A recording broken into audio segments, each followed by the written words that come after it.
Le Burkina Faso a récemment franchi une étape significative dans la gestion de ses finances publiques en réduisant considérablement sa dette intérieure. Selon les informations communiquées à l'issue du Conseil des ministres tenu ce jeudi 4 décembre 2025, le pays a procédé au règlement d'une somme colossale s'élevant à près de 1200 milliards de francs CFA de sa dette contractée auprès d'acteurs nationaux. De janvier à fin novembre, il a été payé près de 1200 milliards de dettes intérieures.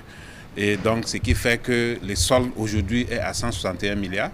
Et si on compare l'année passée à la même période, nous étions à 370 milliards. Donc, il y a eu une évolution assez significative. Cette opération d'apurement témoigne de la volonté du gouvernement burkinabé de consolider son cadre macroéconomique et de restaurer la confiance auprès des opérateurs économiques locaux. La réduction d'une telle part de la dette intérieure est un signal fort envoyé aux créanciers, qu'il s'agisse de banques, d'entreprises privées ou d'autres institutions financières, et devrait contribuer à assainir le marché financier national. On a noté qu'en ce qui concerne les dettes dont les ordres de paiement sont arrivés au Trésor, il n'y a que les dettes de l'année 2025 et que nous continuons d'exécuter. Il faut noter que la dette est dynamique.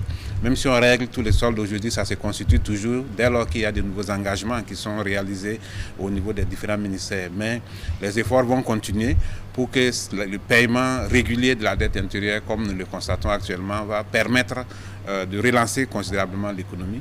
Le Conseil des ministres a souligné que cet effort financier est le fruit d'une gestion budgétaire rigoureuse et d'une mobilisation accrue des ressources propres de l'État. L'impact attendu de cet apurement est multiple. Il devrait notamment injecter des liquidités dans l'économie, soutenir l'activité du secteur privé en libérant des fonds qui étaient immobilisés et potentiellement réduire la pression sur les taux d'intérêt locaux. La démarche s'inscrit dans une perspective de relance économique durable pour le Burkina Faso.